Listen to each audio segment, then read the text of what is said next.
People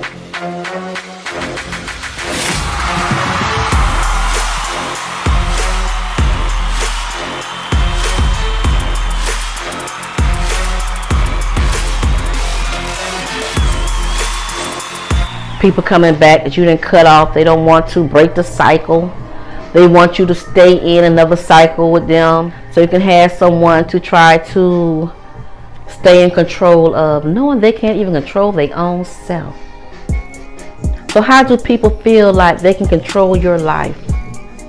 How do people feel like they can control your destiny when they don't even have the willpower to straighten up their own life?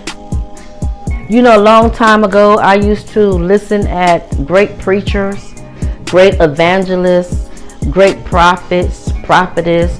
I used to stay on that, on that team of spirituality like that.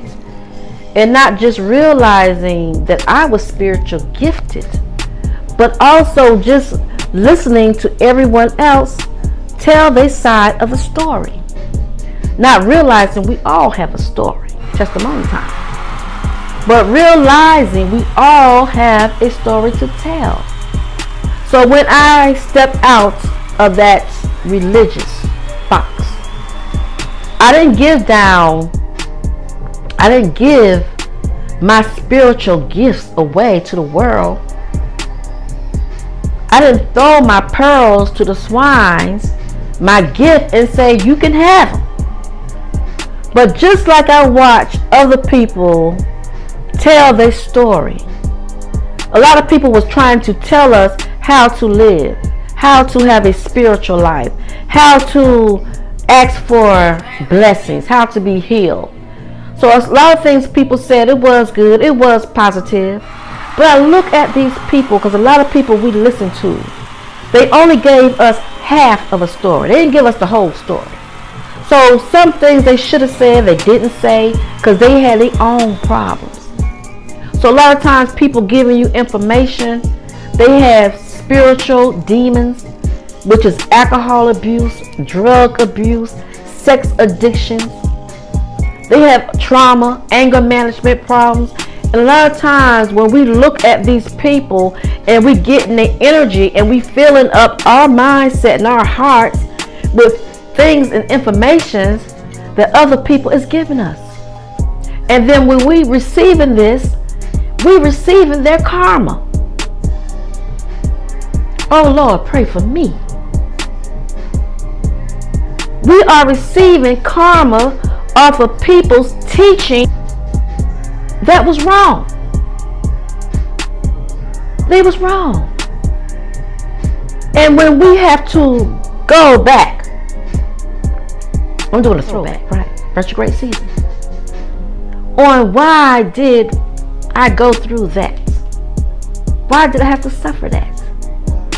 A lot of times it was something someone was teaching us, or something someone was rejecting off of them, and we were so much in that hallelujah stage that we receive other people karma.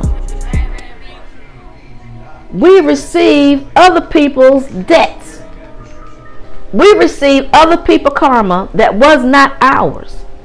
So sometimes when you sitting there and you're going through so much and you crying and you asking Lord why and how can I fix this and how can I change this? Not only do we just change the things in our life, but we also have to change the things that we let people put in our ears, that put in our mindsets. Because people will tell you a lie and you believe it. And then when things happen to you, you try to figure out, well, what happened? Well, who are you listening to?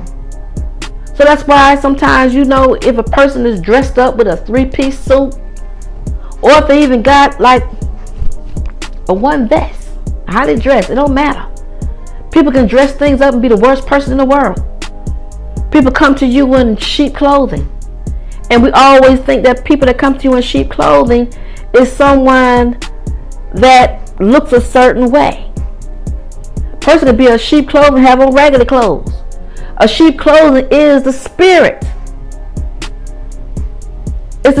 word that they presenting to you. So when somebody comes to you with a good word, the energy jacked up, but it's cheap clothing. So when they come to you in a spiritual way, they know you're looking for someone with a 3-piece suit. They know you're looking for someone with a spiritual robe. So they know how to talk a good game. But when you receive that word that they was talking to you about, and then all this karma came into your life, then you're trying to figure it out. So they had a good story. But then when their story came out, and then we realized the whole time behind the scenes, they was an alcoholic, they was a drug addict, they was giving bad advice. They was doing it for the wrong reason. They was looking for a profit. They wasn't looking to change anything in anybody's life. So that's why when I come on this platform, on this channel, I always tell people, do your research. And not just do your research on what I say, but do your research on what anyone says. If I do not have good communication with my child, someone that lives under the same roof with me, how can I have great communication with anyone else? Because you will be exposed. You will be exposed. Times people think they can hide things away. They can hide the game. But when the cameras speak for itself. So when people walk around trying to be innocent, try to lower their voice, a whisper, try to act humble, 9 out of 10, they are abuser. They abuse alcohol. They abuse their authority. They are abuse of women. They are abuse of men. They abuse their own self. And the first thing they try to do is to make you have fear and doubt of who you are. I'm Queen Nefertiti, my aunt. Much blessings to you. You are powerful. You are unique. You are great. You are a bundle of light. You are joy. You are everything possible that you believe in. Mwah. Peace and blessings to each and every one. Check you on the next